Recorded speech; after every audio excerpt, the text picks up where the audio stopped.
Liturgia da Palavra. Aqui um trabalho de evangelização visando a construção de um mundo novo, onde Jesus é a luz, é o caminho, é a verdade, é a vida, e nos leva sempre a uma só direção, a eternidade. O caminho é difícil, tem pedras, espinhos, porém sabemos onde o caminho vai chegar.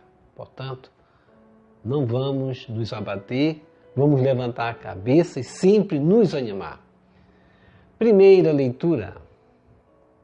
Leitura do livro do Gênesis, capítulo 3, verso 9 a 15. Depois que o homem comeu da fruta da árvore, o Senhor Deus chamou Adão dizendo: Onde estás?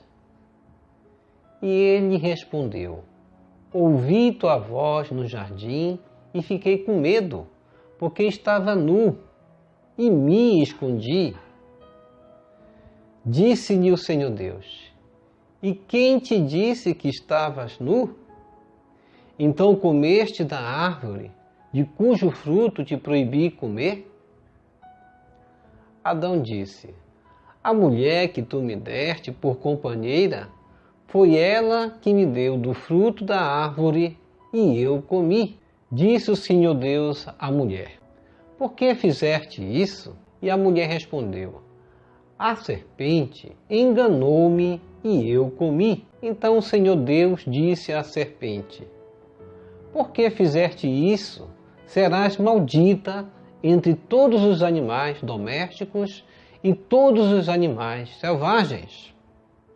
Rastejarás sobre o ventre e comerás pó todos os dias da tua vida. Porém, inimizade entre ti e a mulher, entre a tua descendência e a dela. Ela te ferirá a cabeça, e tu lhe ferirás o calcanhar. Palavra do Senhor, graças a Deus. Salmo responsorial, Salmo 129. No Senhor toda graça e redenção. Reze comigo. No Senhor toda graça e redenção. Das profundezas eu clamo a vós, Senhor. Escutai a minha voz. Vossos ouvidos estejam bem atentos ao clamor da minha prece. Reze comigo. No Senhor toda graça e redenção. Se levardes em conta nossas faltas, quem haverá de subsistir? Mas em vós se encontra o perdão. Eu vos temo e em vós espero. Reze comigo. No Senhor toda graça e redenção. No Senhor ponho a minha esperança. Espero em sua palavra. A minha alma espera no Senhor, mais que o vigia pela aurora. Reze comigo. No Senhor toda graça e redenção. Espere Israel pelo Senhor, mais que o vigia pela aurora, pois no Senhor se encontra toda graça e copiosa redenção. Ele vem libertar a Israel de toda a sua culpa. Reze comigo. No Senhor toda graça e redenção.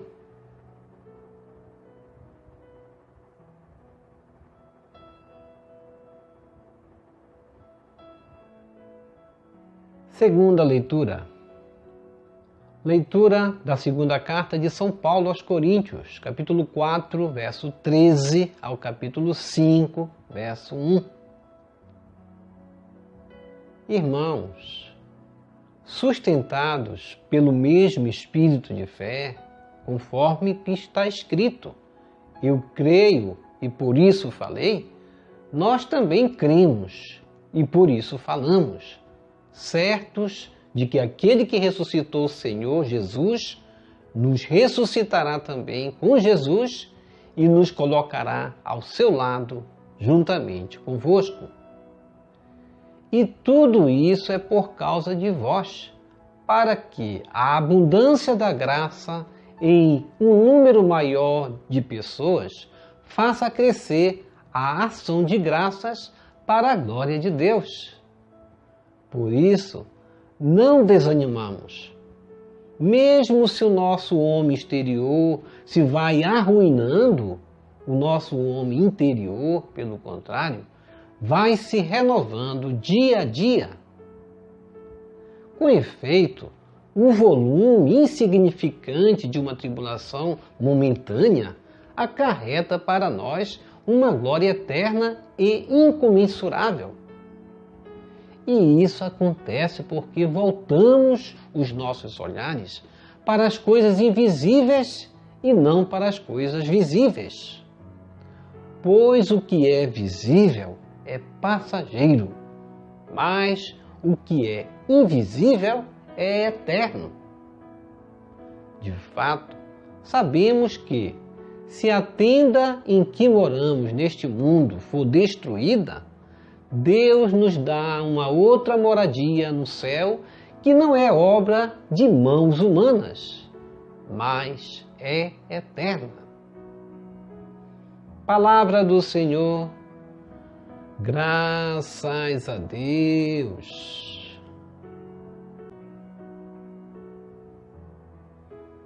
Evangelho segundo Marcos, capítulo 3, verso 20 a 35. Aleluia, aleluia, aleluia. O príncipe deste mundo agora será expulso, e eu, da terra levantado, atrairei todos a mim mesmo. João 12, 31 seguinte. Proclamação do Evangelho de Jesus Cristo segundo Marcos. Glória a vós, Senhor. Naquele tempo, Jesus voltou para casa com seus discípulos. E de novo se reuniu tanta gente que eles nem sequer podiam comer. Quando souberam disso, os parentes de Jesus saíram para agarrá-lo, porque diziam que estava fora de si. Os mestres da lei, que tinham vindo de Jerusalém, diziam que ele estava possuído por Beelzebu e que pelo príncipe dos demônios ele expulsava os demônios. Então Jesus os chamou e falou-lhes em parábolas. Como é que Satanás pode expulsar Satanás? Se um reino se divide contra si mesmo, ele não poderá manter-se. Se uma família se divide contra si mesma, ela não poderá manter-se. Assim, se Satanás se levanta contra si mesmo e se divide, não poderá sobreviver, mas será destruído. Ninguém pode entrar na casa de um homem forte para roubar seus bens, sem antes o amarrar. Só depois poderá saquear sua casa. Em verdade vos digo, tudo será perdoado aos homens, tanto os pecados como qualquer blasfêmia que tiverem dito. Mas quem blasfemar contra o Espírito Santo nunca será perdoado, será culpado de um pecado eterno. Jesus falou isso porque diziam, ele está possuído por um espírito mau. Nisso chegaram sua mãe e seus irmãos. Eles ficaram do lado de fora e mandaram chamá-lo. Havia uma multidão sentada ao redor dele. Então lhe disseram, tua mãe e teus irmãos estão lá fora à tua procura. Ele respondeu, quem é minha mãe e quem são meus irmãos? E olhando para os que estavam sentados ao seu redor, disse, aqui estão minha mãe e meus irmãos.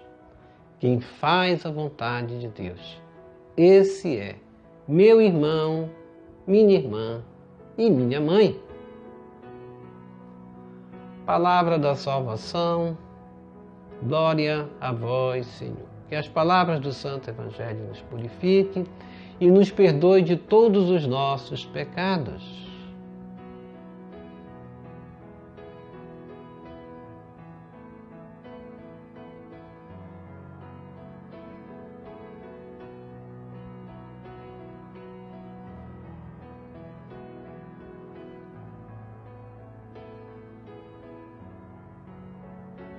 Reflexão. Os parentes de Jesus dirão que ele enlouqueceu. E os doutores da lei dirão que Jesus expulsava demônios em nome de Beelzebub. Jesus estava começando a constituir uma nova família. A família espiritual, a família dos discipulados, e vai entrar em conflito com sua própria família, com os parentes de sangue, mas ele estava constituindo uma nova família. Por isso, o Evangelho de Marcos 3, 20 a 35, hoje vai nos dar uma linda mensagem, porque Jesus voltava para a casa de seus parentes, com seus discípulos, e de novo se reuniu tanta gente que eles nem sequer podiam comer. Jesus trazia consigo ali uma comunidade, uma família nova. Jesus trazia uma multidão numerosa com ele. E quando souberam disso, os parentes de Jesus saíram para agarrá-lo, porque diziam o quê? Que Jesus estava fora de si. Isso me lembra um pouco, não sei se vocês assistiram o filme da Irmã Dulce, me lembra aquele momento em que a Irmã Dulce, indo na direção dos pobres, como ela sempre ia, ela voltava para o convento com uma multidão de aleijados, de pobres, de marginalizados, para entrar no convento. E o que foi que o pessoal do convento dizia? Que a Irmã Dulce estava louca, que ela tinha enlouquecido. As obras divinas, quando elas são colocadas à prova diante daquilo que é o materialismo não enxerga, como Paulo vai falar na segunda leitura, nós não identificamos como obras divinas e assim vimos como uma obra de loucura. Os mestres da lei, que também não compreendiam a missão de Jesus, tinham vindo de Jerusalém e diziam o quê? Que Jesus estava possuído por Beelzebub e pelo príncipe dos demônios. Esses ainda acusavam Jesus de uma forma mais pior, vamos dizer assim, identificando ou atribuindo as obras divinas como sendo do maligno, como Jesus mesmo vai dizer. Como é que Satanás pode expulsar a Satanás? Se o reino dele estiver dividido, ele não vai poder manter-se, ou não poderá manter-se. Da mesma forma, se uma família se divide, como Jesus disse, contra si mesma, ela não poderá manter-se. Então Jesus explica que a sua missão é espiritual, era para destruir justamente aquela forma opressora de como os doutores da lei conduziam o povo, tornando ainda escravos da lei. Ninguém, Jesus Cristo disse, ninguém pode entrar na casa de um homem forte para roubar seus bens. Jesus coloca claramente em evidência que o reino novo de Jesus era para libertar o homem. Por isso ele vai dizer, tudo será perdoado aos homens, tantos os pecados como qualquer blasfêmia que tiverem dito. Mas quem blasfemar contra o Espírito Santo nunca será perdoado. Será culpado de um pecado eterno, ou seja, pecado mortal. Outra vez alguém perguntava para mim, o que é pecado mortal? Pecado mortal é como esse daí, o pecado contra o Espírito Santo. O que é o pecado contra o Espírito Santo? Quando você peca atribuindo ao que é sagrado como sendo obra do mal. Jesus estava fazendo bem. Ele praticava a obra do Espírito Santo como se sendo que Jesus estivesse fazendo aquelas obras por Beelzebub, ou seja, por Satanás. Jesus estava possuído pelo Espírito de Deus. E eles diziam que Jesus estava possuído por um espírito mau, ou seja, pecava contra o Espírito Santo. E nesse momento chegava então sua mãe e seus irmãos. Eles estavam do lado de fora e mandaram chamar Jesus. E havia uma multidão sentada ao redor dele.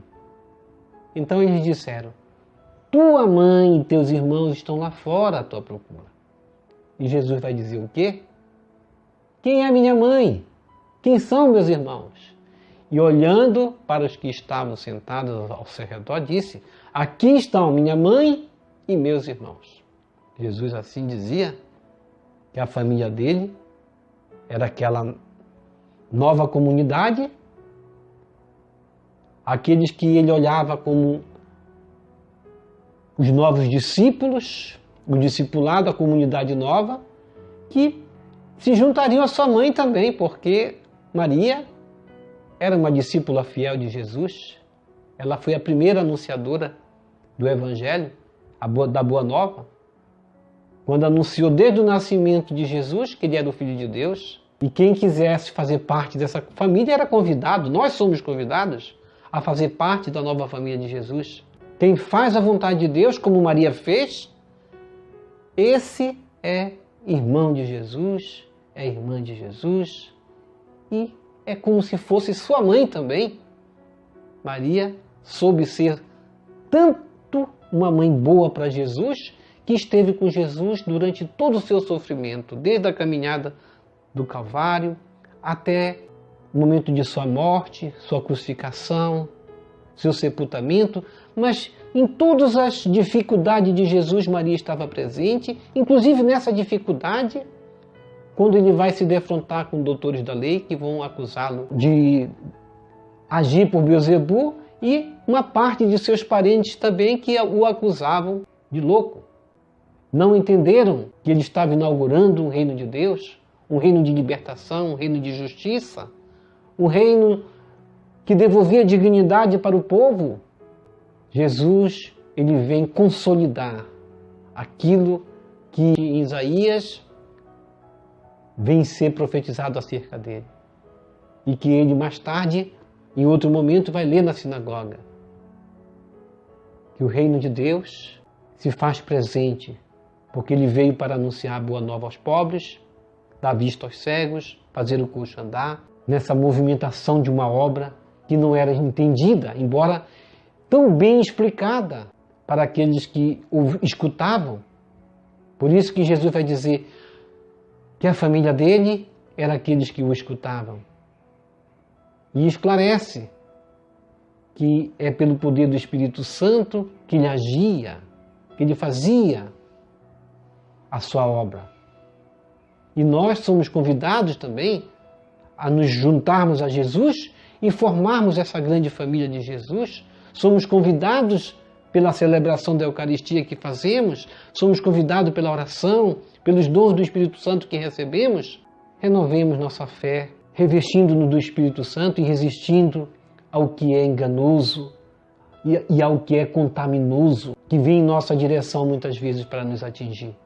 Depositemos no Senhor nossa confiança, pois Ele é a fonte de todo bem e nele se encontram a graça e a salvação.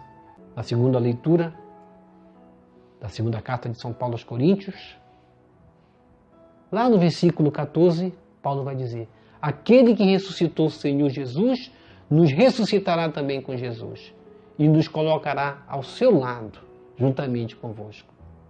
É por essa busca, é por esse objetivo que nós lutamos. Por uma vida plena, por uma vida que nós iremos gozar, que não é desse mundo. Por isso, como Paulo diz, não vamos nos desanimar, mesmo se o nosso homem exterior vai se arruinando com tantas provas, por tantas dificuldades que passamos, como o próprio Jesus passou, sendo chamado de Beelzebul, de louco pelos seus parentes. O nosso homem interior deve ser revestido, renovado cada dia por essa esperança de que nós lutamos para ressuscitar com Cristo.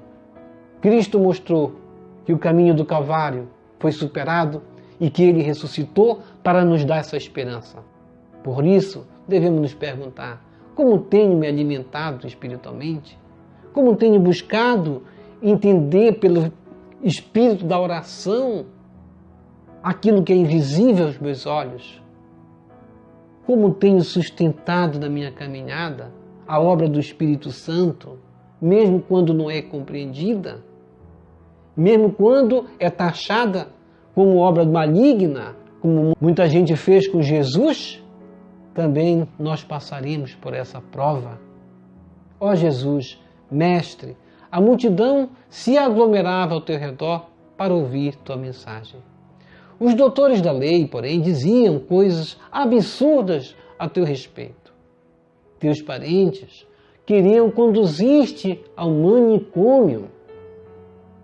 Tu, no entanto, fiel aos planos do Pai, seguias conquistando novos discípulos para o reino de Deus. Amém. Vamos receber Jesus presente na Eucaristia de forma espiritual, rezando a oração Hóstia Celestial. Ó Hóstia Celestial, enche meu corpo com o alimento de que necessito. Preenche minha alma com a presença divina de Jesus Cristo. Dai-me a graça de cumprir a santa vontade de Deus. Enche-me com a paz e a calma que vem da vossa santa presença. Nunca me deixe duvidar da vossa presença na Eucaristia.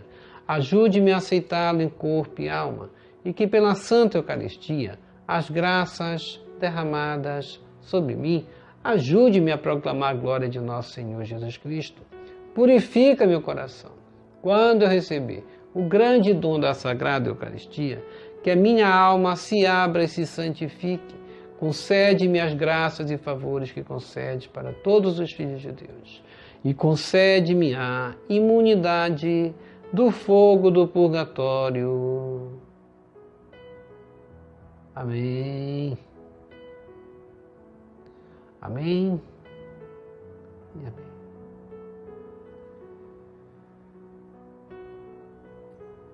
Já rezou as laudes hoje? Vamos rezar as laudes aqui conosco, todos os dias, fazer parte dessa comunidade de oração viva, a nova família de Jesus. Vamos fazer parte dessa nova família que Jesus nos chamou hoje, a fazermos parte da sua família. Todo aquele que escuta a sua palavra e obedece, faz parte dessa nova comunidade chamada Família de Jesus. Portanto, vamos rezar as laudes todos os dias. Obrigado por sua preciosa participação. Deixe aqui embaixo seu like, inscreva-se, toque no sino das notificações. Compartilhe esse vídeo com as suas redes sociais, com seus queridos, com seus amigos. Deixe os seus comentários para nós rezarmos por você, pela sua santificação e pela sua conversão. E que o Senhor nos abençoe a todos. Shalom, a paz de Cristo. Salve Maria Santíssima.